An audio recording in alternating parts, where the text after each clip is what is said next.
ஏசாயா தீர்க்க தரிசன புஸ்தகம் 60வது அதிகாரம் 3வது வசனம். உன் வெளிச்சத்தினிடத்திற்கு ஜாதிகளும் உதிக்கிற உன் ஒளியினிடத்திற்கு ராஜாக்களும் நடந்து வருவார்கள். அல்லேலூயா. கர்த்தருடைய விலையேற பெற்ற நாம மகிமைப்படுவதாக. தேவனுடைய சமூகத்திலிருந்து கர்த்தரை ஆராதித்துக் கொண்டிருக்கிறதான அன்புக்குரியவர்களே, உதிக்கிற உன் ஒளியிடத்திற்கு ராஜாக்கள் நடந்து வருவார்கள் என்று சொல்லித்தான் இன்றைக்கு நாம் கர்த்தருடைய வார்த்தையை தியானிக்க போகிறோம். அல்லேலூயா, அல்லேலூயா. ஆமென், ஸ்தோத்திரம். ஒரு 3 காரியங்களை நான் உங்கள் மத்தியிலே வைக்க பரிசுத்த ஆவியானவர் எனக்கு இந்த காலை நேரத்திலே உதவி செய்வாராக. உதிக்கிற உன் ஒளியினிடத்திற்கு ராஜாக்கள் நடந்து வருவார்கள். ஆமென், அல்லேலூயா. நான் இந்த செய்திக்காக தேவ சமூகத்தில் காத்திருந்து விண்ணப்பித்த போது ஆண்டவர் இந்த வேத வசனத்தை எனக்கு தந்தார். இந்த வேத வசனத்தை எனக்கு தந்ததற்கு பிறகு இந்த வேத வசனத்திற்கு ஆதாரமாக நான் அவன் சோத்திர தேவ சமூகத்திலே ஒரு சாட்சியை நான் கேட்க வேண்டும் என்று சொல்லி வாஞ்சித்தேன். அப்பொழுது ஒரு சாட்சியின் செய்தி என்னுடைய காதுகளுக்கு கடந்து வந்தது. ஒரு தேவ மனுஷன் தேசத்திலே ஊழியம் செய்யும்படிக்கு ஆரம்பித்ததான அந்த நாளில் அந்த தேவனுடைய மனுஷனுக்கு ஆண்டவர் கொடுத்ததான வாக்கு தத்தம் இது. ஊழியத்துக்கு அழைக்கப்பட்டதான அந்த நாளில் ஆண்டவர் கொடுத்ததான வாக்கு தத்தம் இது. என்ன வாக்கு தத்தம் அப்படின்னா, உதிக்கிற ஒரு ஒளியினிடத்திற்கு ராஜாக்கள் நடந்து வருவார்கள் என்று சொன்னேன். அந்த தேவ மனுஷன் சொல்லுகிற போது இப்படியாக சொன்னார். அவன் ஸ்தோத்திரம், நான் இருந்ததான கிராமத்தின் உள்ளில வாகனங்கள் வரத்தக்கதான எந்த ஒரு வாய்ப்பும் இல்லாத ஒரு இடத்திலே தான் நானும் என்னுடைய குடும்பமும் தங்கி வாழ்ந்து கொண்டிருந்தோம். வாகன போக்குவரத்துக்கான எந்த ஒரு சூழலும் இல்லாத ஒரு இடத்துல நாங்கள் வாழ்ந்து கொண்டிருந்த அந்த நாளில் ஆண்டவர் எனக்கு ஒரு வாக்கு தத்தம் தந்தார். இந்த வாக்கு தத்தம் என்னுடைய வாழ்க்கையில ஆசீர்வாதத்தை கொண்டு வருமா, என்னுடைய வாழ்க்கையில நன்மையை கொண்டு வருமா என்று சொல்லி எனக்கு சற்று ஐயமாகவும் சந்தேகமாகவும் இருந்தது. ஏனென்றால் அவன் ஸ்தோத்திரம், ஆண்டவனை ஊழியத்துக்கு அழைத்தார் என்பதை நான் அறிந்து கொண்டாலும் ராஜாக்கள் எப்படி என்னிடத்திலே வருவார்கள் என்கிறதான ஒரு கேள்வி எனக்குள்ளே மறுபடியும் துணித்துக் கொண்டே இருந்தது. நாங்கள் தங்கி இருக்கிறதான அந்த கிராமத்தில் ஒரு சிறிய சபையாய் ஆண்டவருடைய ஊழியத்தை நாங்கள் துவங்கி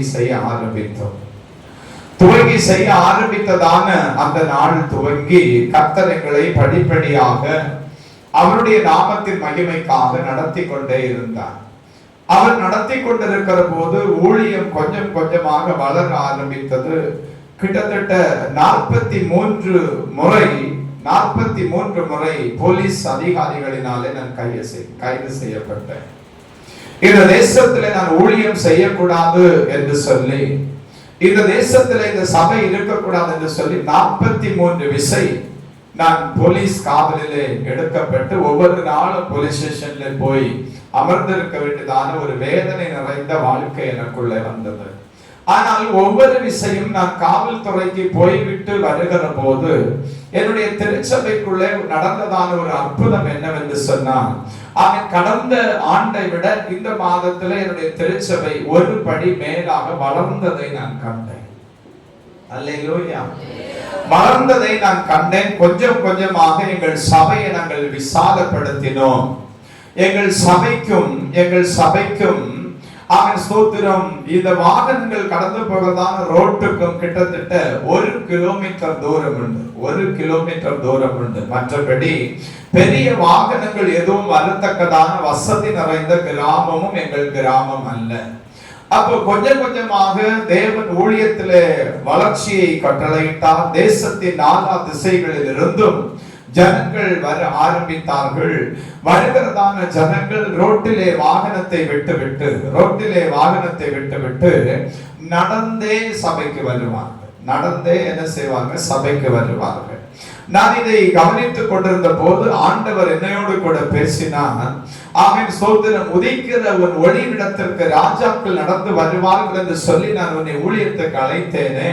இந்த தீர்க்க தரிசன வார்த்தை உன்னிலே நிறைவேறி இருக்கிறதை நீ காணவில்லையா என்று சொல்லி ஆண்டவர் என்னை உணர்த்தின போதுதான் மறுபடியும் எனக்கு தேவன் தந்ததான வாக்கு தத்தம் நினைவுக்கு வந்தது. நான் சபையின் பணிவிடத்திலே போய் கண்ணீரோடு அழுது ஆண்டவருக்கு நன்றிகளை செலுத்தினேன் என்று சொல்லி அந்த தேவ மனுஷன் சொன்ன அந்த சாட்சி என்னை வெகுவாய் என்ன செய்ததுன்னா தேவனுக்குள்ளே ஆனந்திக்க செய்தது. அல்லேலூயா. இன்றைக்கும் ஆண்டவர் நமக்கு தந்திருக்கிறதான வாக்கு தத்துவம், இந்த 20 ஆண்டு காலத்திலே ஒரு நாள் போலும் இந்த வேத வசனத்தை கொண்டு நான் நம்முடைய சபையோடு கூட பேசினதே கிடையாது. இன்றைக்கு அவன் தேவனுடைய நாமத்தின் மகிமைக்காக ஆண்டவர் நம்மோடு கூட இடைப்பட்டுக் கொண்டிருக்கிறார்.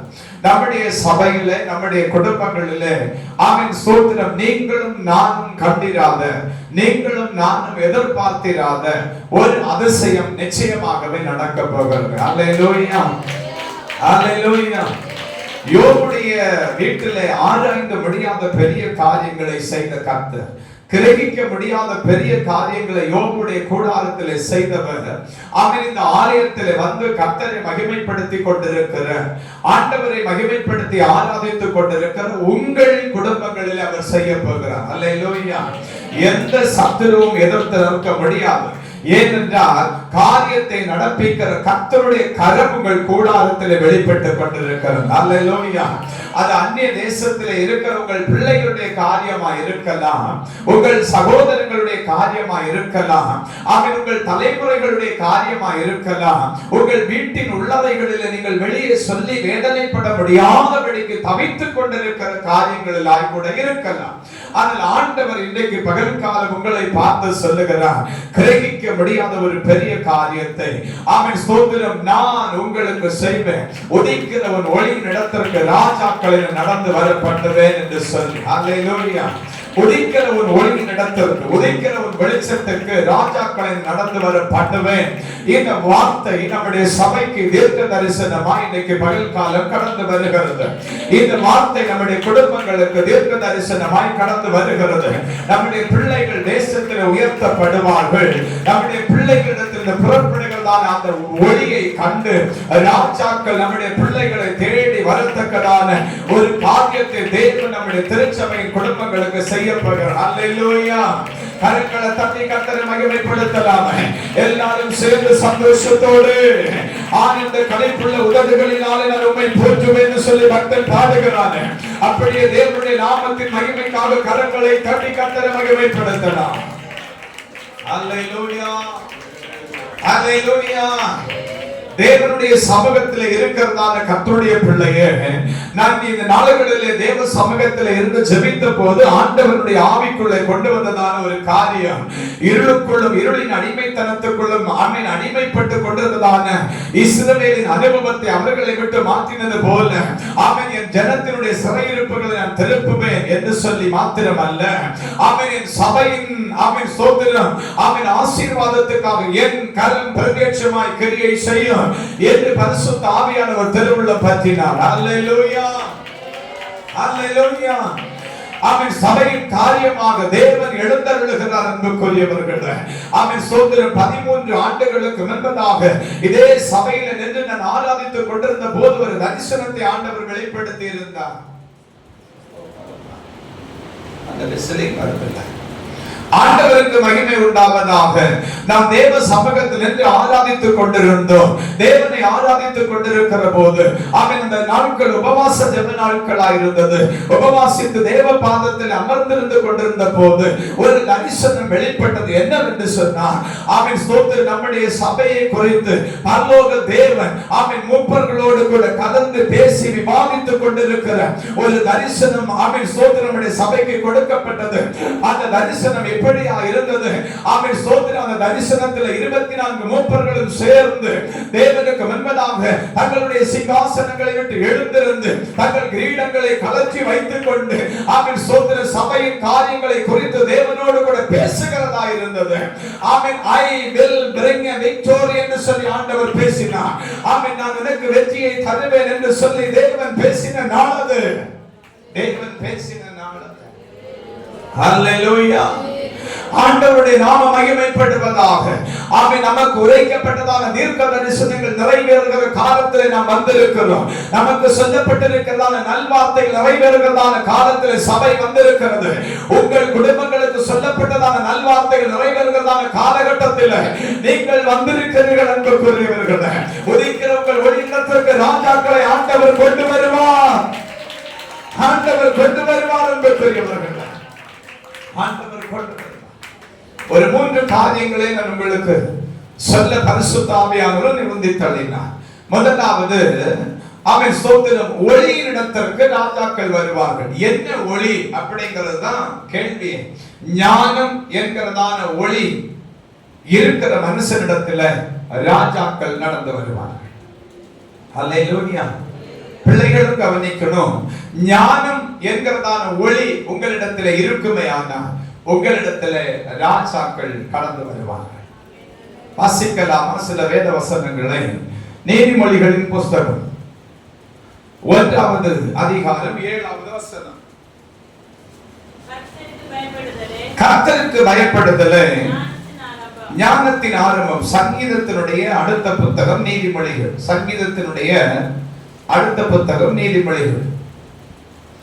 கர்த்தருக்கு பயப்படுதலே ஞானத்தின் ஆரம்பம். அசட்டை பண்ணுகிறார்கள். நீதிமொழிகள் 2வது அதிகாரம் 6வது வசனம். சில வசனங்களை நாம் முதலாவது வாசிப்போம். கர்த்தர் ஞானத்தை தருகிறார், அவர் வாயிலிருந்து அறிவும் புத்தியும் வரும். பிரசங்கி 2வது அதிகாரம் 13வது வசனம்.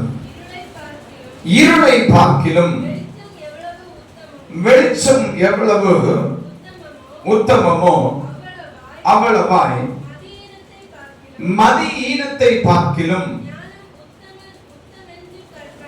ஞானம் உத்தமம் என்று கண்டேன். அல்லேலூயா. ஆண்டவருடைய சமூகத்தில் இருக்கிறதான அன்புக்குரியவர்களே, ஞானம் என்கிறதான ஒளி யாரிடத்திலே இருக்கிறதோ அவர்களிடத்திலே ராஜாக்கள் நடந்து வருவார்கள். ஆமென். அல்லேலூயா. உலக பிரகாரமாய் சொல்லுவோம் என்று சொன்னால் கல்வி ஞானம் தான் பெரிது என்று சொல்லி ஜனங்கள் சொல்லிக் கொண்டிருக்கிறார்கள். ஆனால் கல்வி ஞானத்தை விட தெய்வீக ஞானம் ஒவ்வொரு ஆவிக்குரிய பிள்ளைகளுக்கும் மிகவும் அவசியமா என்ன செய்யணும்னா இருக்கணும். அல்லேலூயா. அல்லேலூயா. அவன் நம்முடைய தேசத்திலே ஒரு காரியம் இருக்கிறது. எல்லா பிள்ளைகளுடைய பெற்றோரும் எல்லா தேசத்தின் குடிகளும் அதிகாரிகளும் என்ன செய்கிறார்கள் அப்படின்னு சொன்னா, பிள்ளைகளுக்கு ஞானம் உண்டாகும்படிக்கு பிரயாசப்பட்டு அந்த பிள்ளைகள் எப்படியாகிலும் ஞானத்தில் தேறினவர்களாக வளர வேண்டும் என்று சொல்லி ஒவ்வொரு பெற்றோரும் ஒவ்வொரு தேசத்தின் குடிகளும் பிரயாசப்பட்டு கொண்டிருக்கிறார்கள். எதற்காக என்று சொன்னால், உலகத்திலே நம்முடைய பிள்ளைகள் அவர்கள் தன்னுடைய சொந்த காலில் நின்று வாழும்படிக்கான ஆசீர்வாதத்தை பெற்றுக்கொள்ளும்படிக்கு, ஞானத்தை சம்பாதிக்கும்படிக்கு நாம் பிள்ளைகளுக்காக பிரயாசப்பட்டு கொண்டிருக்கிறோம். ஆனால் இந்த ஞானத்தை யார்தான் தர வேண்டும் என்று சொன்னால், அவன் வேத புத்தகம் நம்மை பார்த்து சொன்னது, கர்த்தர் ஞானத்தை தருகிறார், அவர் வாய் நின்று அறிவும் புத்தியும் வரும். அல்லேலூயா. அல்லேலூயா. ஆமென். ஸ்தோத்திரம். கர்த்தர் ஞானத்தை தருகிறார். அப்போ பிள்ளைகள் எல்லாரும் இன்னைக்கு கொஞ்சம் கவனிங்க. என்ன அவன் ஆண்டவருடைய சமூகத்தில் இருக்கிறதான அன்புக்குரியவர்களே, எங்கள் ஓட்டம் எத்தனை காலம் என்று சொல்ல எங்களுக்கு தெரியாது. இனி வரக்கூடியதான நாட்களில் இந்த திருச்சபைக்கு நீங்கள் தான் விசுவாச மக்கள், நீங்கள் தான் பிதாக்களாய் இனி உள்ள காலங்களில் இந்த திருச்சபையில் இருக்க போகிறவர்கள். பெற்றோராய் இருக்கிறதான நாங்கள் அவன் ஓட்டத்தை முடித்து அவன் எங்களுடைய இளைப்பாறுதலுக்கு கடந்து போகிறதான நேரத்துக்கு நேராக ஓடிக்கொண்டிருக்கிறோம். நாங்கள் இன்னும் 50 வருடம் ஓடுவோம் என்று சொல்லுகிறவர்களை குறித்து நான் சந்தோஷப்படுகிறேன். ஆனால் ஒன்று சொல்லுகிறேன், இந்த 50 ஆண்டு கால ஓட்டமும் சரி, இதற்கு முன்பதாக ஓடி முடித்திருக்கிறதான 60 ஆண்டு கால ஓட்டமும் சரி, சஞ்சலமும் தவிப்பும் பாடும் நிறைந்தது என்பதை நாம் மறந்து போக கூடாது. அல்லேலூயா. அல்லேலூயா. ஆமென். ஆதலால் ஆமென் இன்னும் 50 ஆண்டு காலம் ஓட வேண்டும் என்று சொல்லி ஜெபிக்கிறவர்களுக்காக நான் ஒரு ஆலோசனை சொல்லுகிறேன். ஜெபிக்கிற அன்புக்குரியவர்களே, 50 ஆண்டு காலமோ 100 ஆண்டு காலமோ ஆயுசை நீங்கள் கூட்டி கேட்டுக்கொள்ளுங்கள், ஒன்றும் தவறில்லை. ஆனால் ஆமென் ஸ்தோத்திரம், ஒவ்வொரு காலகட்டத்திலும் தேவனுடைய நாமத்தின் மகிமைக்காக உங்களுக்கு கொடுக்கப்பட்டதான ஆயுசு நாளில் கிறிஸ்துவுக்குள் நிற்கத்தக்கதான கிருபையை கேட்டுக்கொண்டு ஆயுசை கேளுங்கள். அல்லேலூயா. எசேக்கியா என்கிறதான ஒரு ராஜாவை குறித்து நம்முடைய வேத புத்தகம் நம்மை காண்பிக்கும். இந்த எசேக்கியாவை பார்த்து ஆண்டவர் சொன்னார், நீ உன் வீட்டு காரியத்தை ஒழுங்குபடுத்திடு அப்படின்னு சொன்னப்போ அந்த மனுஷன் சுவர்புறமாய் திரும்பி சத்தம் போட்டு அழுதான். அப்ப ஆண்டவர் அவர் பேரில் வைத்ததான இரக்கத்தின் முகாந்தரம், தயவின் முகாந்தரம் சூரிய பாகையை பின்னிட்டு திரும்ப பண்ணி அவருடைய வியாதி மாறி அவன் ஆலயத்துக்கு போகத்தக்கதாக ஆண்டவர் அவனுக்கு உதவி செய்து 15 ஆண்டுகள் ஆண்டவர் அவனுக்கு கூட்டி கொடுத்தார். கூட்டி கொடுத்ததற்கு பிறகு அந்த மனுஷன் செய்ததெல்லாம் அநியாயம்.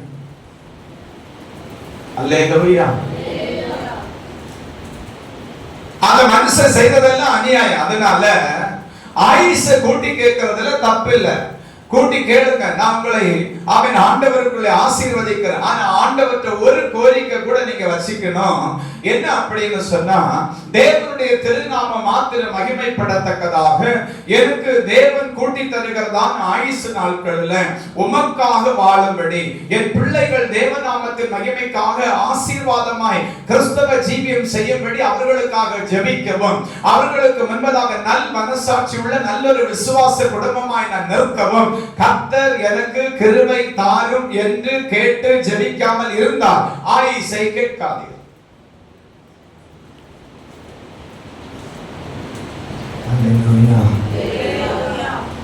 எங்கேயோ போச்சுமோ.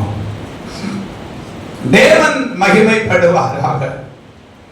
ஆண்டுடைய சமூகத்தில் இருக்கிறதான அன்புக்குரியவர்களே, அப்ப ஞானம் யாரிடத்திலே ஞானம் என்கிறதான ஒளி இருக்கிறதோ அந்த மனுஷனிடத்திலே ராஜாக்கள் என்ன செய்வார்கள், நடந்து வருவார்கள் என்று நாம் ஆண்டுடைய வேதத்தை சிந்திக்க ஆரம்பித்தோம். வாசிக்கலாம். அவன் ஸ்தோத்திரம்.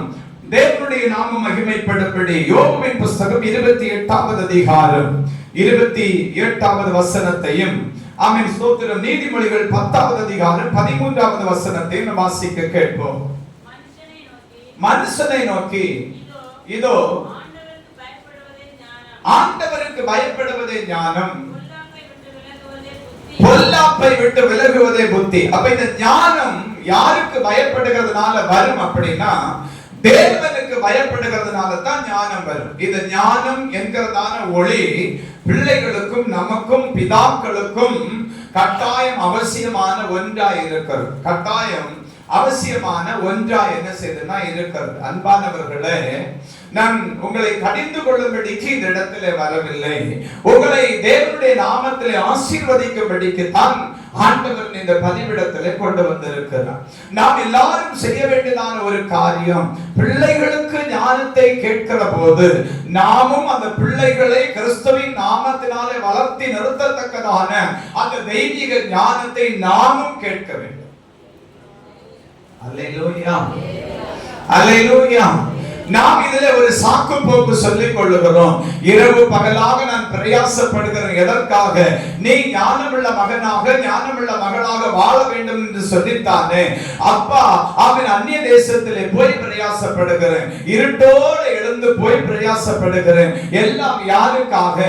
உனக்காகத்தானே அப்படின்னு சொல்லி நாம் பிள்ளைகளிடத்திலே சொல்லிக் கொள்கிறோம். ஆனால் அன்புக்குரியவர்களே, நம்முடைய பிள்ளை வெளியிலிருந்து ஞானத்தை கற்றுக்கொள்வதற்கு முன்பதாக பிதாக்கள் இருக்கிறதான நம்மிடத்திலிருந்து ஞானத்தை கற்றுக்கொள்ள வேண்டும். அதுதான் தேவன் நம்மிடத்தில் எதிர்பார்க்கிறார். அல்லேலூயா. நாம கெட்ட வார்த்தை பேசிட்டு பீடி சிகரெட் அடிச்சிட்டு ஆண்டவருக்கு பிரியமில்லாத காரியத்தை செய்துட்டு முழு குடியனா வாழ்ந்துட்டு நம்முடைய பிள்ளையை குடிக்காதன்னு சொல்றதுக்கு நமக்கு எந்த அருகதையும் கிடையாது. நீ ஞானமாய் வளர வேண்டியவன் தானே, பிஎஸ்சி பிஎட் எல்லாம் முடிச்சியே, உனக்கு புத்தி இல்லையா, அப்பா தான் படிக்கல, இந்த கதை அங்க செல்லாது, இந்த கதை அங்க செல்லாது. அவன் ஸ்தோத்திரம். சிலர் சொல்லுகிற வார்த்தை உண்டு, சிலர் சொல்லுகிற வார்த்தை உண்டு, அவன் சரியா இருந்தா நான் ஏன் பாஸ்டர் குடிக்கிறேன். அப்படி அல்ல, நம்முடைய வித்து தான் நம்முடைய பிள்ளைகள்.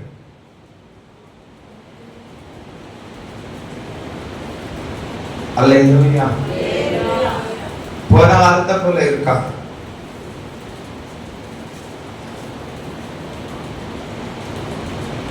நம்முடைய பிரிண்ட் அவுட் தான் நம்முடைய பிள்ளை. சுருக்கமா சொல்ல போறேன். அதனால அவன் நம்முடைய பிள்ளைகள் நம்மை பார்த்து வளரணும் அப்படின்னு சொல்லி விரும்புகிறோம். நாம சொல்றோம், நான் முழங்கால் பண்ணிட்டு இயேசுவே இயேசுவே இயேசுவே இயேசுவே இயேசுவே இயேசுன்னு ஒரே ஜெபமா ஜெபிக்கிறேன். என் பிள்ளை ரட்சிக்கப்படல.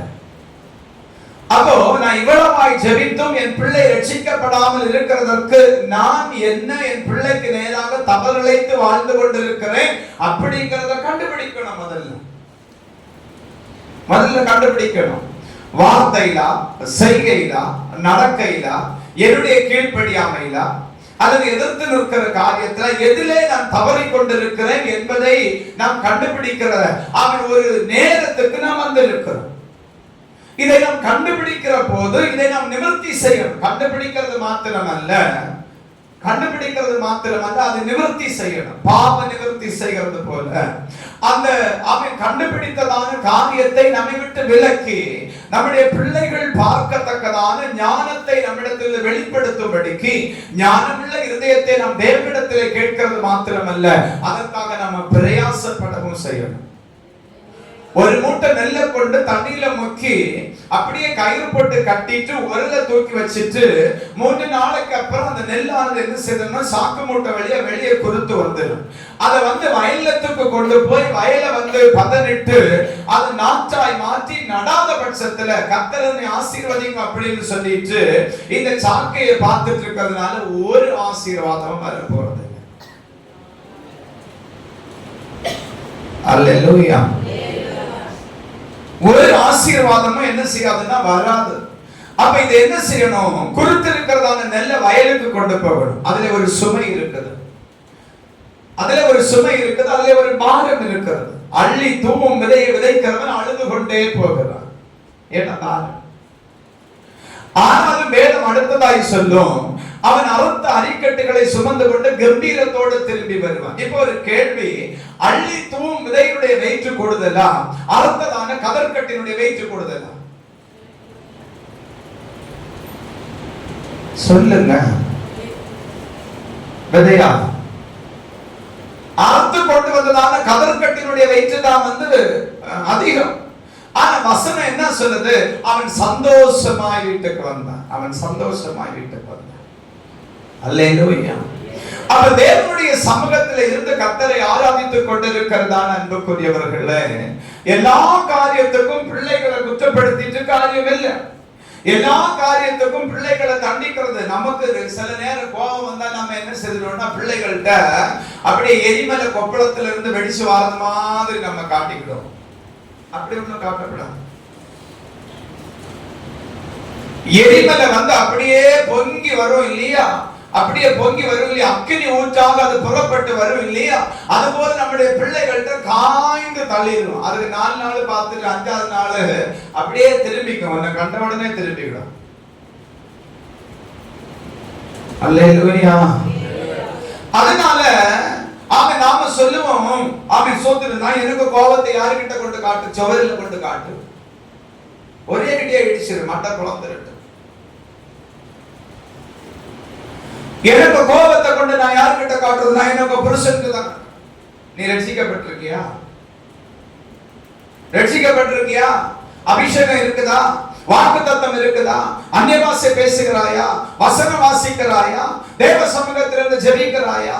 கோபத்தை அவர்கிட்ட காட்டுறதுக்காக அல்ல கர்த்தர் வச்சிருக்கிறது. பிள்ளைகள்கிட்ட காட்டுகிறதற்காக அல்ல கர்த்தர் வச்சிருக்கிறது. அல்லேலூயா. நான் ஒரு ஆராய்ச்சியில ஒரு செய்தி படிச்சேன். ஒரு மனுஷனிடத்திலிருந்து புறப்படுகிறதான 2 நிமிட கோபத்தை எலக்ட்ரிசிட்டியா மாத்தினா, எலக்ட்ரிசிட்டி பவரா மாத்தினா 8 மணி நேரம் ஒரு 0 வோல்ட் பல்பு அணையாம எரியும். ஒரு மனுஷனிடத்திலிருந்து, மறுபடியும் சொல்றேன், ஒரு மனுஷனிடத்திலிருந்து புறப்படுகிறதான 2 நிமிட கோபத்தை எலக்ட்ரிசிட்டி பவரா கரண்டா மாத்தினா 8 மணி நேரம் ஒரு 0 வோல்ட் பல்பு தடை இல்லாம எரியும். அல்லேலூயா, அல்லேலூயா. ஒரு பிள்ளைகளும் எழுதி உன்னை பாக்கியவதி என்று சொல்லி வாழ்த்தணும். அதுதான் வாழ்க்கையா இருக்கணுமே தவிர, அதுதான் வாழ்க்கையா இருக்கணுமே தவிர, அதுதான் ஞானம் விளங்குகிறதான காரியமா இருக்கணுமே தவிர, மற்றொன்றினாலும் அவன் பிள்ளைகளை நீ ரட்சித்துக் கொள்ள முடியாது. அதை நீ புரிந்து கொள்ள வேண்டும். முரட்டு இருதயத்தோடு பிள்ளைகளிடத்தில் செயல்படுகிற போது பிள்ளைகளுடைய இருதயம் கட்டாயம் விசனப்படும். நமக்கு வேதனை இருக்குது. நான் இவ்வளவு கஷ்டப்பட்டு நான் பிள்ளைகளை படிக்க வைக்கிறேன், ராத்திரி பகல் பாராதபடிக்கு பிள்ளைகளுக்காக தேவ சமூகத்தில் அழுது ஜெபிக்கிறேன். என் பிள்ளைங்க சொன்னா கேட்கலையே, என் பிள்ளைகள் அடிக்கடி வியாதிப்படுகிறாங்களே, என் பிள்ளைகள் எதிர்பார்த்த ஆசீர்வாதத்துக்கு வரலையே அப்படின்னு சொல்லி நம்முடைய இருதயம் வேதனைப்படுதா இல்லையா? வேதனைப்படுதா இல்லையா? இந்த பொடி 2 நாள் ஆஸ்பத்திரியில இருந்துட்டான், அவன் ஸ்தோத்திரம் அங்க போய் அவங்க தாய் தகப்பனை பார்க்கணுமே, தாயின் தகப்பனை பார்க்கணும். அப்படியே பர்வதத்தை தூக்கி தலைமையில வச்சுட்டு அழுது கொண்டு இருக்கிற ஒரு மனுஷியை போல அப்படியே இருந்து கொண்டு இருக்கிறான். அப்ப வேதனை வருதா இல்லையா? இதே போல மறுபக்கமும் நாம சிந்திக்கணும்.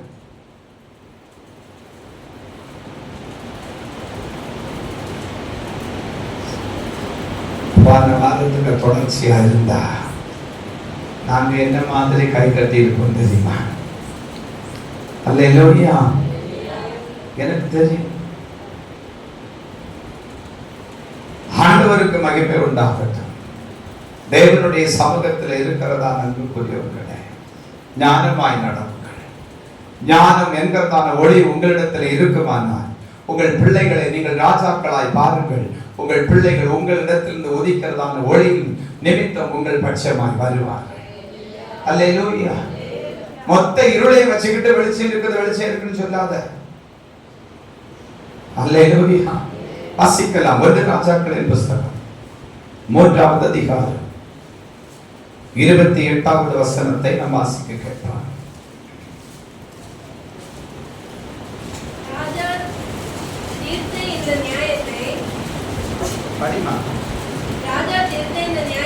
ராஜா தீர்த்த இந்த நியாயத்தை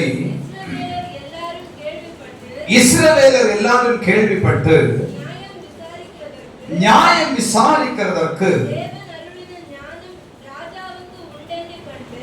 தேவன் அருளின ஞானம் ராஜாவுக்கு உண்டென்று கண்டு அவனுக்கு பயந்தார்கள். அவனுக்கு பயந்தார்கள். எடுத்துட்டீங்களா? 1 ராஜாக்கள் 3வது அதிகாரம். 1 ராஜாக்கள் 3வது அதிகாரம் 16 இருந்து 28 வசனம் வரையிலும் ஒரு சம்பவம் அங்கே இருக்குது. 2 ஸ்திரீகள் குழந்தை பெற்றார்கள். மேலே அதிகாரம் அந்த வசனத்தில் நீங்க வாசிக்க முடியும். ஒரு தாயானவள் குழந்தை பெற்றதற்கு பிறகு 3 நாளுக்கு அப்புறம் இன்னொருத்தி வந்து குழந்தை பெற்றெடுக்கிறார். அப்ப 2 பேரும் தன்னுடைய பிள்ளைகளை வளர்க்கிறதா இந்த காலகட்டமா இருக்கும் அப்படின்னு சொல்லி நம்ம வச்சுக்குவோம். இப்ப என்ன செய்துட்டு அப்படின்னா, ஒரு அம்மாக்காரி ராத்திரி தூக்கத்துல பிள்ளைக்கு மேல உருண்டு படுத்ததுனால பிள்ளை செத்து போச்சு. என்ன வரைக்கும் உறங்கி இருக்கான் பாருங்க. நம்ம பிள்ளைகளும் காலையில ஸ்கூலுக்கு போறதுக்கு எழுப்புனா அப்படித்தான். இந்த அம்மாக்காரி மாதிரி கிட்ட என்ன கிடந்தாலும் அவங்களுக்கு தெரியாது, அப்படி உருண்டு படுத்துக்குவாங்க. ஆண்டவருக்கு மகிமை உண்டாகட்டும். இப்போ இந்த அம்மாக்காரி வந்து உருண்டு படுத்ததுனால குழந்தை செத்து போச்சு. இப்ப இவங்களுக்கு நேர மாறி மாறி சண்டை ஆயிடுச்சு. 2 பேரும் சாலமோனுடைய அரண்மனைக்கு வந்து நிக்கிறாங்க. சாலமோனுடைய அரண்மனைக்கு வந்து நிக்கிறாங்க. சாலமோன் வந்து பொறுமையா இருந்து காரியங்களை எல்லாம் கேட்கிறாரு. கேட்டா ஒரு விதத்திலும் நியாயம் செய்ய முடியாத ஒரு கலகம் அங்க உண்டாயிட்டு இருக்குது. சாலமோன் சொன்னாரு, ஆமென் ஸ்தோத்திரம், இந்த அரசவையில நிற்கிறதான அந்த அதிகாரிகளை பார்த்து சொன்னாரு, ஒரு பட்டயத்தை கொண்டு வாங்க, ஒரு பட்டயத்தை கொண்டு வாங்க, பிள்ளைய 2 துண்டா கீறுங்க, ஆளுக்கு பகுதி பகுதியை எடுத்துக்கொள்ளட்டும் அப்படின்னு சொன்ன உடனே அவன் ஜீவனோடு இருக்கிறதான அந்த பிள்ளையினுடைய தாயினுடைய குடலானது பதைத்தது. ஒருத்தி சொல்றா, அவளுக்கு வேண்டாம் எனக்கு வேண்டாம், 2 அட்டை கீரைங்க. அல்லேலூயா. அவளுக்கும் வேண்டாம் எனக்கும் வேண்டாம். ஏன்னா சிலருக்கெல்லாம் என்னன்னு சொன்னா, எனக்கு கிடைச்சாதது எதுவும் எங்க குடும்பத்துல யாருக்குமே கிடைச்சக்கூடாது. உன் தலையில கர்த்தர் ஆசீர்வாதத்தை தரவே மாட்டார். அல்லேலூயா. எனக்கு கிடைச்சாத எதுவும் எங்க குடும்பத்துல எங்க சபையில ஆராதிக்கிற யாருக்குமே கிடைச்சக்கூடாது. யாருக்குமே கிடைச்சக்கூடாது. ஒரு ஆளுக்கு, ஒரு அம்மாவுக்கு பயங்கரமான பொறாமை. ஏன் அப்படின்னா, ரெண்டு பேரும் ஒரே திருச்சபையில போய் கர்த்தரை ஆராதித்துக் கொண்டிருக்கிறாங்க. ரெண்டு குடும்பம் கர்த்தரை ஆராதிக்குது. அப்ப ஒரு குடும்பத்துல ஆண்டவருடைய நாமத்தின் மகிமைக்காக ஆசீர்வாதங்கள் என்ன செய்யுதுன்னா கொஞ்சம் கொஞ்சமாக ஊற்றெடுக்க ஆரம்பித்தது. ஊற்றெடுக்க ஆரம்பித்த உடனே பக்கத்துல இந்த அம்மாவோடு கூட வந்து ஆராதிச்சதான அந்த சகோதரிக்கு பயங்கரமான பொறாமை. அப்போ இந்த சகோதரியை பார்த்து கேட்டுச்சு, கர்த்தர் ஒன்னு ஆசீர்வதிக்கிறாரு, இதுக்கு காரணம் என்ன அப்படின்னு சொல்லி கேட்டப்போ அந்த அம்மா சொல்லிச்சு, நாங்க தேவ சமூகத்துல கண்ணீரோடு ஒவ்வொரு நாளும் ஜெபிக்கிறோம். ஆண்டவர் எங்களுக்கு தருகிற உபவாச காலங்களை நாங்கள் நேர்த்தியாக பயன்படுத்தி கொள்கிறோம். பாடுகள் எங்களுக்கு இருக்கத்தான் செய்கிறது, ஆனால் இந்த பாடுகளின் மத்தியில கர்த்தர் எங்களை கிருபையின் பொற்கரம் கொண்டு நடத்தி கொண்டிருக்கிறார் அப்படின்னு சொல்லி அவன் ஸ்தோத்திரம். இந்த அம்மா என்ன செய்துச்சுன்னு சொன்னா, அந்த பொறாமை பிடிச்சவளுக்கு சொல்லிச்சு. இந்த பொறாமை பிடிச்ச தாயார் என்ன செஞ்சுன்னா, உடனே தேவ சமூகத்துல போய் நானும் உபவாசிப்பேன் அப்படின்னு சொல்லி ஒரே உபவாசத்தை கேட்டு ஆண்டவர் என்ன செய்தார்னா, அந்த அம்மாவுக்கு முன்னாடி பிரத்யட்சமா தரிசனமானார்.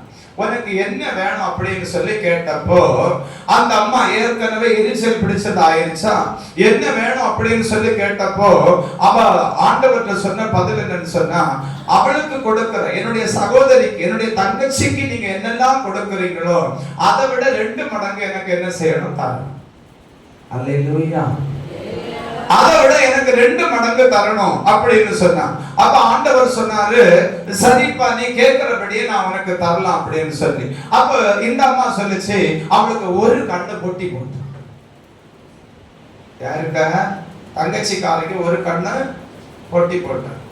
இப்ப ஆண்டவர் சொன்னாரு, நீ சொன்ன வார்த்தையின்படியே என் பிள்ளையுடைய ஒரு கண்ணை நான் வந்து என்ன செய்யறேன், அடைச்சி பாதுகாக்கிறேன். அவ கண்ணு தெரியாமலே இருந்துட்டு போட்டு, ஆனா நீ சொன்ன வார்த்தையின்படி அவளுக்கு எதை கொடுத்தாலும் உனக்கு ரெட்டிப்பா வேணும்னு கேட்டா இல்லையா, இப்ப உனக்கு 2 கண்ணும் கூட நான் பிடிக்கிறேன்.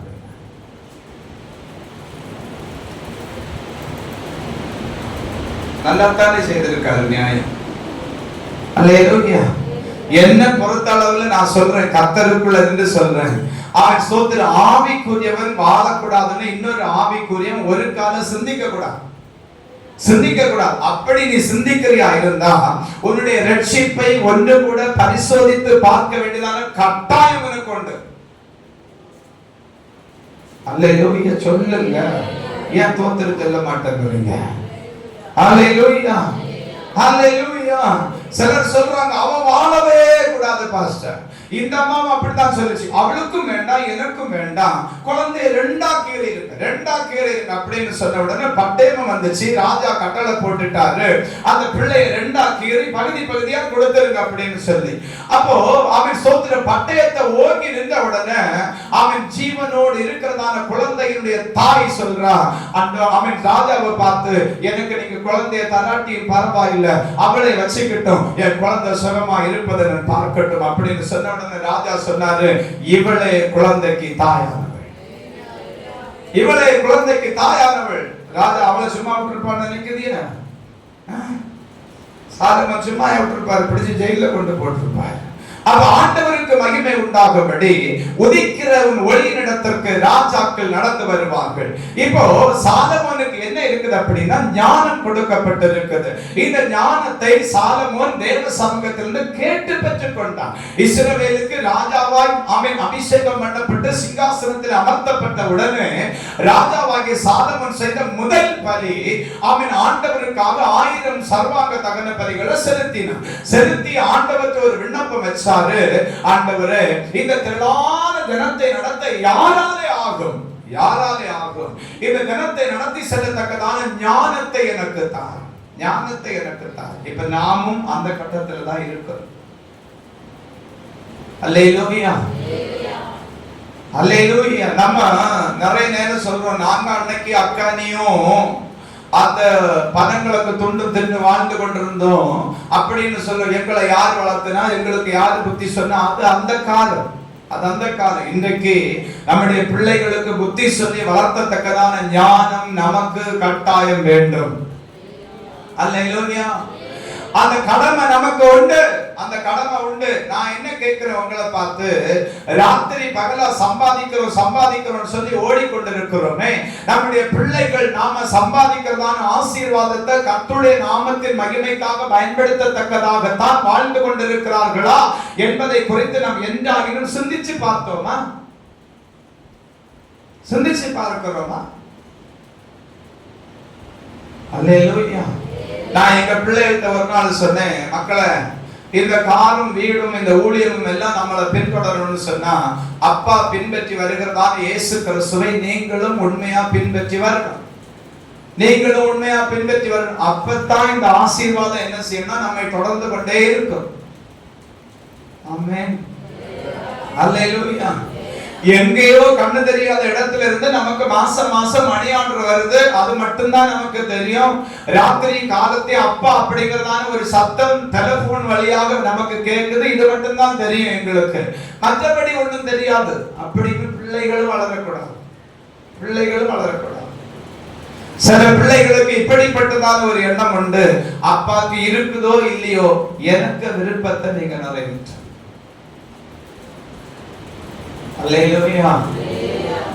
எனக்கு விருப்பத்தை நீங்க நிறைவேற்றணும். அப்படி ஒரு நாள் பிள்ளைகள் வளராதிருங்கள். அது உங்களுடைய எதிர்காலத்தை பாதிக்கும். உங்கள் எதிர்காலத்திலே அது உங்களுக்கு தண்டனையின் பிறப்பாய் வந்து நிற்கும். உங்கள் எதிர்காலத்திலே அது உங்களை அழிக்கிறதான சத்துருவாய் பலம் கொண்டு உங்களுக்கு நேராக எழும்பும். ஆதலால் தயவு கூர்ந்த அன்பு பிள்ளைகளே, ஞானம் உள்ள பிள்ளைகளாக நடவுங்கள் என்று கிறிஸ்துவின் நாமத்தில் நான் உங்களுக்கு புத்தி சொல்லுகிறேன். இந்த ஞானம் உள்ள ராஜாவிடத்திலே ராஜாக்கள் நடந்து வந்தார்களா? ஒரு கேள்வி நமக்கு இப்ப வருது. வாசித்தரலாமா? தேவனுடைய நாமம் மகிமைப்படுவதாக. ஆமென். 1 ராஜாக்களின் புத்தகம் 10வது அதிகாரம் 4வது வசனத்தை நாம் வாசிக்க கேட்போம். சேபாவின் ராஜஸ்திரி சகல ஞானத்தையும் அவன் கட்டின அரண்மனையும் வீடுகளையும்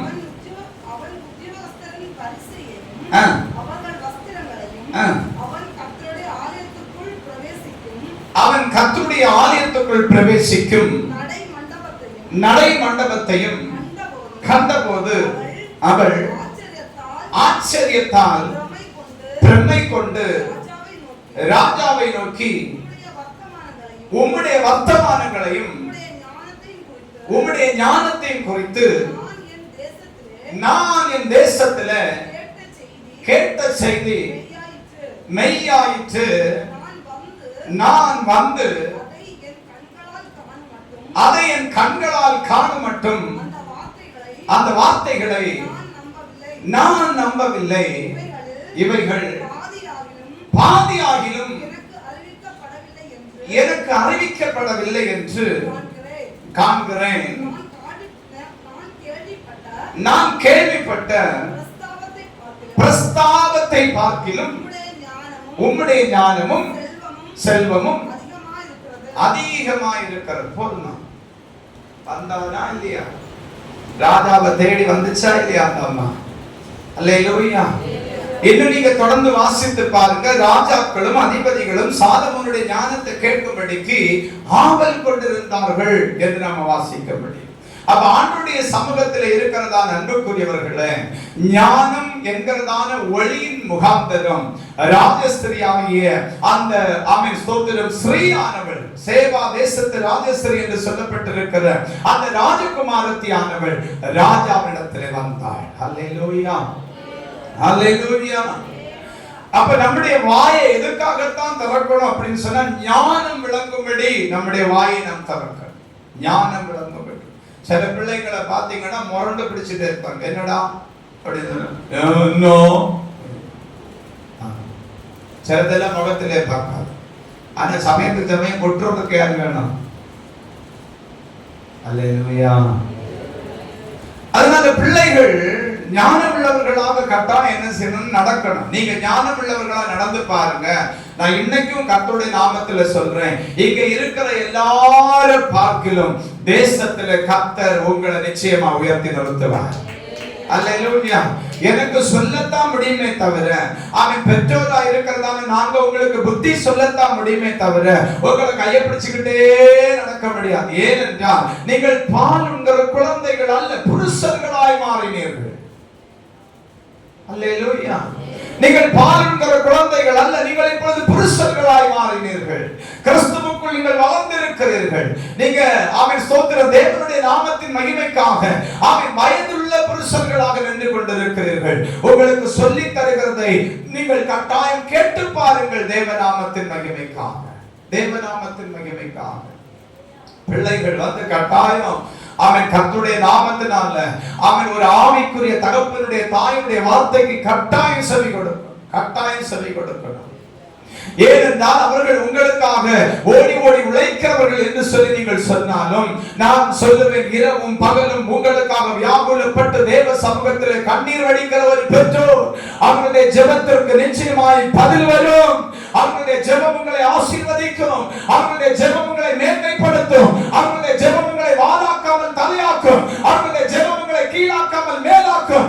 ஆதலால் தேவ சமூகத்திலே இருக்கிற கர்த்தருடைய பிள்ளையை ஞானம் என்கிறதான ஒளி உன்னிடத்திலே கடந்து வரும்படிக்கு நீ அதற்கு ஒப்புக்கொடு.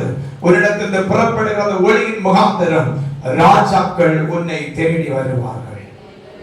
அல்லேலூயா, அல்லேலூயா. எடுத்த கவுத்தேன்னு பேசிடக்கூடாது. ஒரு அடி அடிச்சுட்டா நமக்கு மறந்து போகும் பாருங்க. ஒரு அடி அடிச்சுட்டா நமக்கு மறந்து போகும். ஆனா ஒரு சொல்லு இருக்குது இல்லையா, அந்த சொல்லுக்கு கொல்லவும் முடியும், உயிர்ப்பிக்கவும் முடியும்.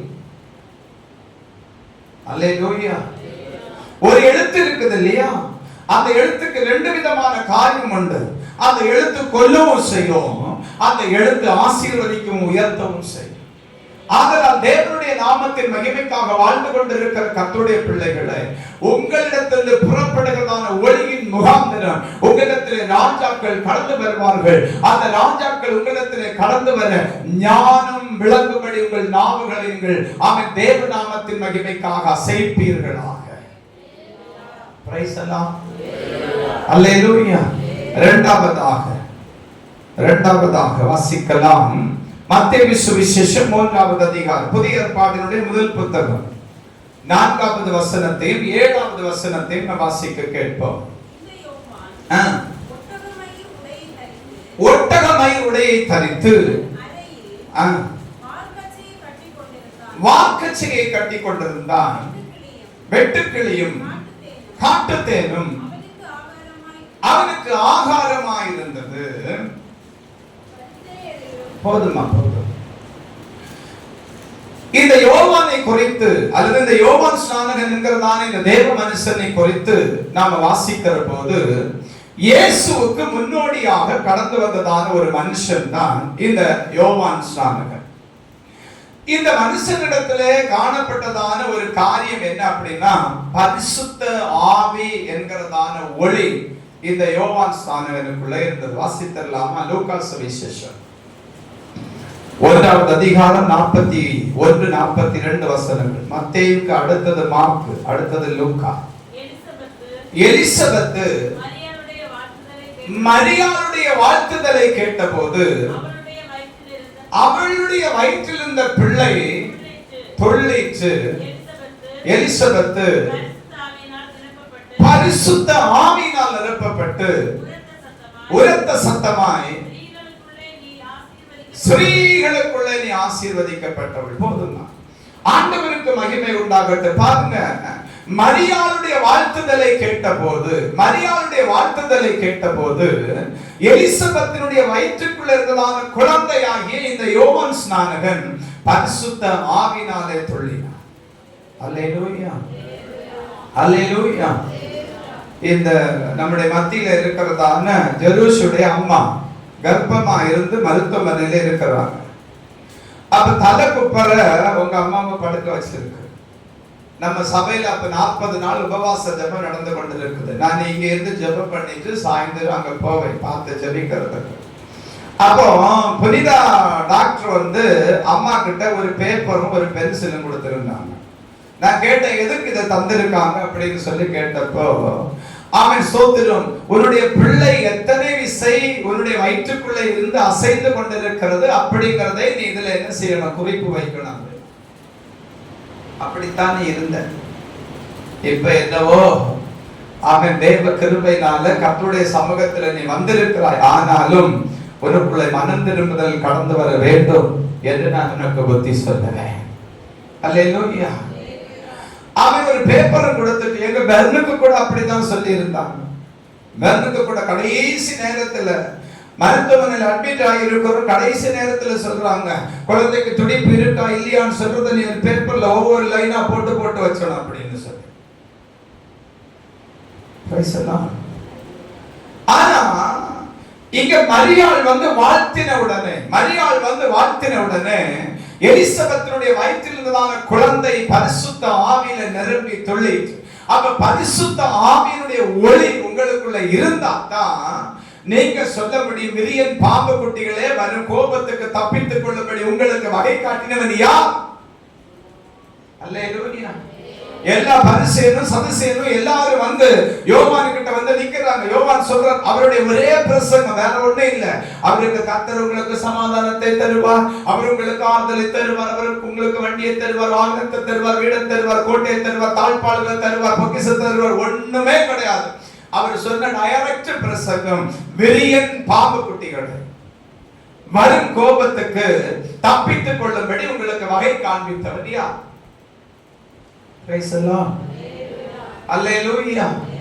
ஆண்டவருக்கு மகிமை உண்டாகட்டும். பாருங்க, இந்த யோவானிடத்துல இந்த ஒளியாகியதான அந்த பரிசுத்த ஆவி இருந்தபடினால ஏரோது ராஜாவும் போயிட்டான். ஒரு பக்கம் தலையை வெட்டி அவரை சிறைசேதம் பண்ணினாலும் அவன் யோவானிடத்திலிருந்து புறப்படுகிறதான வார்த்தைகளை கேட்கும்படிக்கு ஏரோதும் போய் நின்றார் என்று நாம் வேதத்துல வாசிக்க முடியும். அப்ப ஆண்டவருடைய சமூகத்துல இருக்கிற அன்பு பிள்ளைகளே, அருமையான பெற்றோரே, நான் உங்களை பார்த்து சொல்லுவேன், பரிசுத்த ஆவியினுடைய ஒளி, அதாவது நம்முடைய வெளிச்சம் எல்லாம் எப்படி இருக்குது அப்படின்னு சொன்னா, இன்னைக்கு காலையில நல்ல அக்னியா இருப்போம், சாயந்தரத்துல என்ன செஞ்சிரும் அப்படின்னு சொன்னா அப்படியே கருகருத்ததான மேகத்தை போல அணைஞ்சு போயிடும். இந்த ஒளி இருக்கிறது வரைக்கும் தான் என்ன செய்யணும்னு சொன்னா வெளிச்சம் வீட்டுக்குள்ள இருக்கும். எப்ப ஒளி வந்து அணைஞ்சு போயிருச்சோ அப்பவே இருட்டு என்ன செய்யறதுன்னா வந்துடும். நாம வந்து இப்ப அதுக்கு சொல்யூஷனா தான் இன்வெர்டர் அப்படின்னு சொல்லி ஒண்ணா என்ன செய்திருக்கிறோம்னா வீட்டுல வச்சிருக்கிறோம். அரசு வழியாக வருகிறதான மின்சாரம் தடைப்பட்டு போன நாங்க சேகரித்து வைத்திருக்கிறதான மின்சாரத்துல நாங்கள் வெளிச்சத்தை கண்டுகொள்ளும். நான் கேட்கிறேன், அவன் தேவன் தருகிறதான பரிசுத்த ஆவியை சேகரித்து வைக்கிறதான அனுபவத்துக்குள்ள நீ வருவாய் என்று சொன்னா எந்த சூழ்நிலையிலும் இருளானது உன்னை கவிக்கொள்ளாதபடிக்கு கர்த்தரே உன்னை பாதுகாக்க முடியும். நாம என்ன செய்யறோம் அப்படின்னா சபைக்குள்ள கைத்தட்டும் பாட்டும் ஆராதனை அந்நிய பாஷை தீர்க்க தரிசனம் எல்லாம் சொல்றோம். ஆனா போன உடனே உலகத்து மனுஷனை போலே மாறிடுறோம். ஏன் அப்படி ஆயிருந்தோம் அப்படின்னு சொன்னா 10:30 மணிக்கு பிரசங்கம் எல்லாம் முடிஞ்சிருச்சு பாஸ்டர், இனி அடுத்த சண்டே தான் சர்வீஸ். அல்லேலூயா. அதாவது வாசலை விட்டு வெளியே போன உடனேயே எல்லாம் முடிஞ்சிருச்சு. இனி நாங்க உலகத்தினுடைய ஓட்டத்தை தான் என்ன செய்ய போறோம். அல்லேலூயா. நீங்கள் கற்று நிச்சயித்துக் கொண்டவைகளில் நிலைத்திருக்க பழகுங்கள் அன்புக்குரியவர்களே. ஆமென். அல்லேலூயா. தேவன் மகிமைப்படுவாராக. பரிசுத்த ஆவி ஒவ்வொரு மனுஷனுக்கும் முக்கியம்.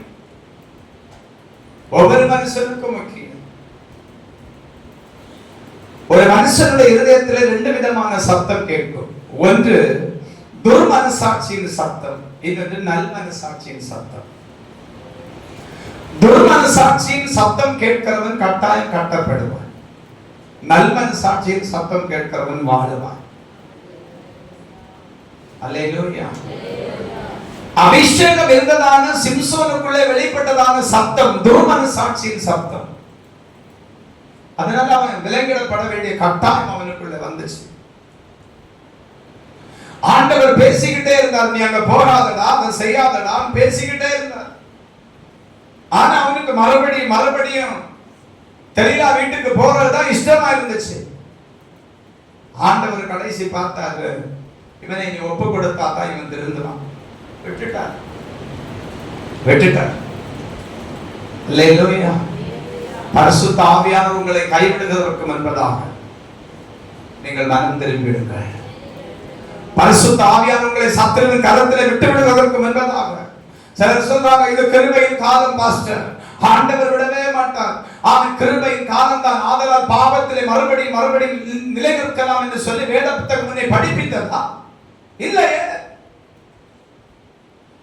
பாவத்தோடு பாவத்தை நீ கூட்டிக் கொள்ளாதே. பாவத்தோடு பாவத்தை நீ கூட்டிக் கொள்ளாதே. பாவம் வாசற்படியிலே படுத்திருக்க. அல்லேலூயா. ரகசிய பாவங்கள் உண்டு. மறைவாய் செய்கிறதான பாவங்கள் உண்டு. நீ மனம் திரும்ப வேண்டும். யார் என்ன பார்க்கல அப்படின்னு சொல்லாதே தேவ பிள்ளையே.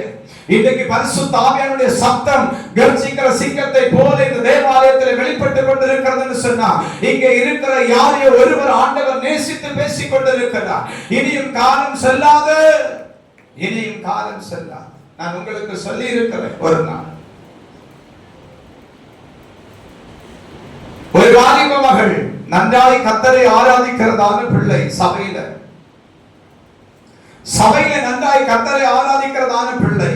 தாய்க்கு மிகப்பெரிய சந்தோஷம். ஆஹா, என் பிள்ளை சபையிலே கரங்களை தட்டி அந்நிய பாஷைகளை பேசி சத்தமிட்டு ஆராதிக்கிறதை கண்டபோது என்னுடைய இருதயம் ஆனந்தத்தால் துள்ளுகிறது அப்படின்னு சொல்லி அவளுக்கு ஒரு பெரிய சந்தோஷம். 3 நாள் கூடுகை சபையில் நடந்தது. 3 நாள் கூட்டத்தினுடைய 2வது நாள் கூடுகை முடிந்த இரவு தாயும் தகப்பனும் மகளுமாக, ஒரே ஒரு மகள் தான், மகளுமாக வீட்டுக்கு வந்தார்கள். வீட்டுக்கு வந்து அவள் தாயிடத்தில் சொன்னால், எனக்கு ஆகாரத்தை கொடுங்கள், நான் சாப்பிட்டு விட்டு தூங்க போகிறேன் என்று சொல்லி. தாய் நினைத்தாள், என் மகள் எவ்வளவாய் கர்த்தரை ஆராதித்திருக்கிறார் என்று சொல்லி உச்சி முகர அவளை முத்தமிட்டு வாழ்த்திய, மகளே நீ கர்த்தரால் ஆசீர்வதிக்கப்படுவா என்று சொல்லிக் கொண்டு அவளுக்கு ஆகாரத்தை கொடுத்து அவளை படுக்க வைத்தாள். திடீரென்று அவளுடைய அறை கதவு திறந்து அந்த அறை கதவுக்கு நேராக இந்த தாயானவள் வந்த போது அவன் சோதர மகளுடைய இருதயத்தின் மையப்பகுதியில் இருந்து ஒரு வெளிச்சம், மகளுடைய இருதயத்தின் மையப்பகுதியில் இருந்து தலைவலியாக மூடி இருக்கிறதான போர்வைக்கு அடியிலிருந்து மகிமையான ஒரு வெளிச்சம். தாயானவள் புருஷனை அழைத்தாள். சேட்டாவது நோக்கியது எந்த மாதிரி நீ வச்சிருக்கிற ஒன்னு பெட்டன்னு வாங்க மோட ஆத்மாவில ஒன்னு வந்து கண்ட தகப்பனார் சொன்னார், பொறுமையாயிரு, நான் வருகிறேன். அவர் எச்சி கையோடு வந்து ரூமை பார்க்கிறார். ரூமை பார்க்கும் போது பெட்ஷீட்டுக்குள்ள இருந்து மகிமையான ஒரு பேரொளி அப்படியே வெளிப்பட்டுக் கொண்டிருக்கிறது. அவர் சொன்னார், அவன் மனைவியை பார்த்து, நீ கவலைப்படாத, அவன் சோதர ஆண்டவருடைய ஆவிக்குள்ளா இருந்து அவள் ஆராதிக்கிறாள் என்று சொல்லி நீ சொன்னாய் அல்லவா, அவளுடைய தலையை மூடிக்கொண்டிருக்கிறதான புதப்பை ஒன்று விலக்கி கொண்டு நிற்பார். மகள் செல்போனிலே படம் பார்த்து கொண்டிருந்தார். இன்டர்நெட்டிலே கான்டாக்டிலே இருந்தார். ஆண்டவர் அல்லாத ஒரு கான்டாக்ட் அவளுக்கு இருந்தது. பதறி போனாள். தாயை ஓங்கி மிதித்தாள். நான் உன்னை முத்தமிட்டேன். உனக்குள்ளே பரிசுத்த ஆவியின் தெளிவு இருக்கிறது என்று சொல்லி நான் உன்னை குறித்து சந்தோஷப்பட்டேன். என்னுடைய கனவை மண்ணாய் மாற்றி விட்டாய் என்று சொல்லி. இன்றைக்கு அநேக பிள்ளைகள் அப்படித்தான். ஏன் பிள்ளைகள் என்று சொல்லுகிறதை விட பிள்ளைகளுடைய தாய் தகப்பன்மாரே அப்படித்தான். சபையிலே போதகரை காணுகிற போது கைத்தட்டலும் ஆரவாரமும் ஆர்ப்பரிப்பும் அந்நிய பாஷைகளும். ஆனால் வீட்டுக்குள்ளே போன போது மொபைல் போனை நெஞ்சிலே வைத்துக் கொண்டு வெளிச்சத்துக்காக காத்திருந்ததான மகளை போல நம்முடைய ஆவிக்குரிய ஜீவிதம் இல்லாமல் இருக்கிறது என்று சொல்ல முடியுமா?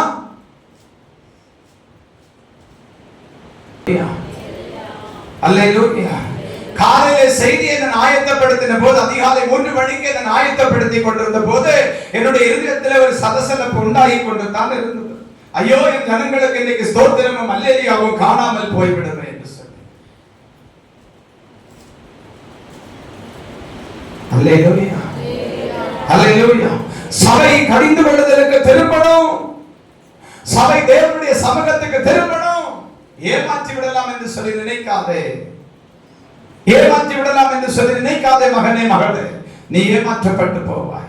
சில பிள்ளைகள் தாயை ஏமாற்றி விடலாம் என்று சொல்லி நினைக்கிறாங்க. சில பிள்ளைகள் தகப்பனை ஏமாற்றி விடலாம் என்று சொல்லி நினைக்கிறாங்க.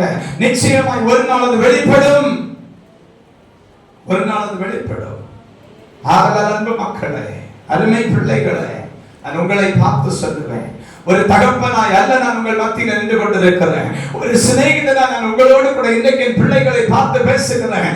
அவன் பரிசுத்த ஆவியினுடைய ஒளிக்குள்ளே நீ வந்துவிடு. அப்பொழுது தான் உன்னிடத்திலே ராஜாக்கள் நடந்து வருவார். அல்லேலூயா, அல்லேலூயா. வஞ்சிக்கிற ஆவிகள் நமக்கு வேண்டாம். வஞ்சிக்கிற ஆவிகளுக்கு நாம் அடிமைப்பட்டு போக வேண்டாம். வஞ்சிக்கிற ஆவிகளுடைய செயல்பாடுகளுக்கு நாம் நம்மை விற்று போட வேண்டாம். ஒலிக்கிறவன் ஒளியிடத்திற்கு ராஜாக்கள் நடந்து வர உனக்குள்ளே பரிசுத்த ஆவியானுடைய ஒளி கட்டாயமாய் தேவை. கட்டாயமாய் தேவை. அல்லேலூயா.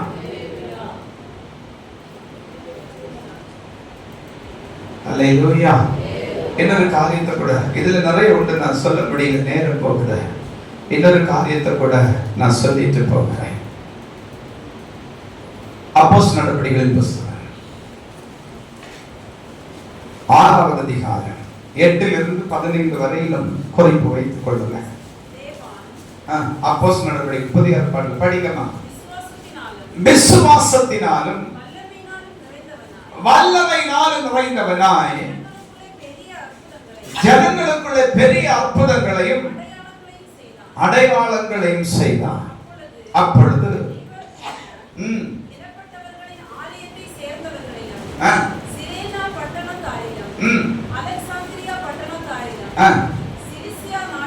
சிலிசியா நாட்டாரிலும் ஆசியா தேசத்தாரிலும் சிலர் எழும்பி ஸ்தேவானுடனே தர்க்கம் பண்ணினார்கள்.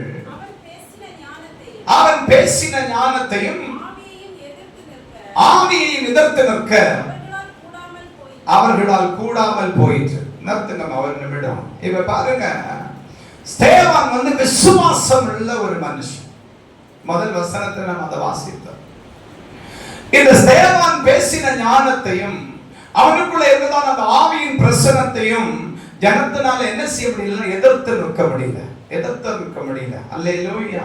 நான் இன்னைக்கு மறுபடியும் உங்களுக்கு சொல்றேன், அன்பு பெற்றோர், நீங்கள் அதை மனதிலே வைத்துக் கொள்ளுங்கள். உங்க பிள்ளைகளுக்கு தெரியணும், நீங்க ஜெபிச்சா தான் காரியம் நடக்கும். அல்லேலூயா. நான் உங்களுக்காக ஜெபிக்க மாட்டேனான்னு சொல்லி கேட்காதுங்க. உங்களை போல நான் நம்முடைய பிள்ளைகளை நேசிக்கிறேன். ஒவ்வொரு பிள்ளைகளை நேசிக்கிறேன். அதற்காகத்தான் எப்படிப்பட்ட உபவாச கூட்டங்களும் ஜெபங்களும் நம்முடைய சபையில நடந்து கொண்டு இருக்கிறது. அதனால் அன்பானவர்களே, உங்க பிள்ளைகளுக்கு தெரியணும், அம்மா ஜெபிக்காம இருந்தா, அம்மா ஆசீர்வதிக்காம இருந்தா என்னுடைய வாழ்க்கையில ஆசீர்வாதம் வராது அப்படின்னு சொல்லிட்டு உங்க பிள்ளைகளுக்கு தெரியத்தக்கதாக நீங்க ஞானமும் விசுவாசமும் பரிசுத்த ஆவியின் பலனும் நிறைந்து காணப்படுகிறவர்களாக மாறும். அல்லேலூயா, அல்லேலூயா. ஏனென்றால் தேவனுடைய நாமத்தின் மகிமைக்காக நீங்கள் எல்லாரும் ஆவிக்குரியவர்கள். ஆவிக்குரியவர்கள் பரிசுத்த ஆவியானுடைய அபிஷேகத்தை பெற்று வாக்குத்தத்தத்தின் ஆசீர்வாதத்துக்காக தேவ சமூகத்தில் காத்திருந்து ஜெபித்து அதனுடைய நன்மையை அனுபவித்தவர்கள். நன்மையை அனுபவித்தவர்கள். ஆதலால் அன்பு பிள்ளைகள், உங்கள் தாயினுடைய தகப்பனுடைய ஆசீர்வாதத்துக்காக நீங்கள் அவர்களுக்கு முன்பதாக முழங்கால் படியிடுங்கள். அல்லேலூயா. அவங்க ஆவிக்குரியவங்களா இருக்கணும். விக்கிரகத்தை ஆராதிக்கிறவனாகோ அவன் பாவத்திலே கட்டுண்டு கிடக்கிறவனாகோ இருக்கிறவனத்திலே போய் ஒரு தலையை கொடுத்து நீ சாபத்தை சம்பாதிக்கவும் கூடாது. பெற்றோராய் நீ அவர்களை கனம் பண்ணி இருக்கட்டும். அல்லேலூயா, அல்லேலூயா. தேவநாமம் மகிமைப்படுவதாக. அப்ப மூன்றாவது, ஸ்தேவானுக்குள்ளே விசுவாசத்தின் ஒளி இருந்தது. இந்த விசுவாசத்தின் ஒளி நிறைந்து காணப்பட்டதான மனுஷனுக்கு நடந்ததான ஒரு அற்புதம் என்ன அப்படின்னு சொல்லி கேட்டீங்கன்னா, ஸ்தேவானை எல்லாரும் சேர்ந்து கல்லறிஞ்சு கொல்றாங்க. கல்லறிஞ்சு கொல்றாங்க. அப்போ பரலோக சிங்காசனத்துல இருந்ததான ஆண்டவர் எழுந்து நின்று ஸ்தேவானை வரவேற்றார். 6-7 அதிகாரத்தில் நீங்க அதை வாசிக்க முடியும். நீங்க வீட்டுல போய் அதை படித்துக் கொள்ளுங்க. அல்லேலூயா. விசுவாசத்தின் ஒளி. தேவனை குறித்து சாட்சி கொடுத்ததான ஒரு மனுஷன், அநேக அற்புதங்களை செய்ததான ஒரு பரிசுத்தவான். இந்த ஸ்தேவான அவன் எல்லாரும் சேர்ந்து கல்லெறிஞ்சு கொல்றாங்க. அவன் முழங்கால் படியிட்டு தேவ சமூகத்தில் ஜெபிக்கிற, ஆண்டவரே இவர்கள் மேல் இந்த பாவத்தை சுமத்தாதிரும் என்று சொல்லி அவன் ஜீவனை விட்டான். அந்த ஸ்தேவான் அப்போஸ்தலனுக்காக பரலோகத்தின் தேவன் தம்முடைய சிங்காசனத்தில் எழுந்து நின்றார். ஸ்தேவான் உபத்திரவப்பட்டது ஆண்டவரால் பார்க்க முடியல அப்படின்னு சொல்லி ஒரு பக்கம் சொன்னாலும், இன்னொரு பக்கம் ஸ்தேவானை வரவேற்கும்படி சிங்காசனத்தில் தேவ குமார் நாம் இயேசுவை எழுந்து நின்றார்.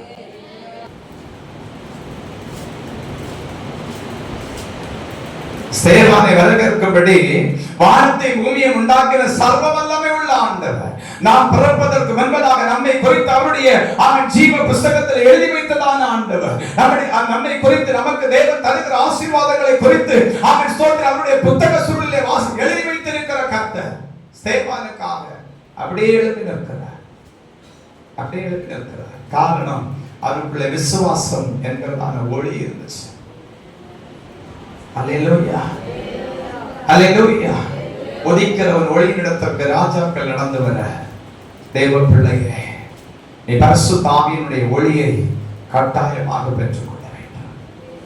ஞானம் என்கிறதான ஒளியை தேவ சமூகத்திலே காத்திருந்து கட்டாயமாக பெற்றுக்கொள்ள வேண்டும். சிலர் சொல்றாங்க, அவங்களுக்கு வயசாயிடுச்சு பாஸ்டர், அதனால என்னதாவது சொல்லுவாங்க. அப்படி இல்லை, கிடையாது. அது ரட்சிக்கப்படாத குடும்பங்கள் அப்படி சொல்லலாம். ஒருவேளை ரட்சிக்கப்பட்டு ஆவிக்குரியவர்களா இருந்த வயசானவங்களுக்கும் தெளிவு உண்டு. Praise the Lord. அல்லேலூயா, அல்லேலூயா, அல்லேலூயா. ஆதலால் உதிக்கிறவன் ஒளியிடத்திற்கு ராஜாக்கள் நடந்து வர, தேவநாமத்தின் மகிமைக்காக இந்த காரியங்களை செய்யுங்கள். கர்த்தர் உங்களை ஆசீர்வதிப்பார். முழங்கால் படிக்கிறார். ஜெபித்து நிறைவு செய்வோம்.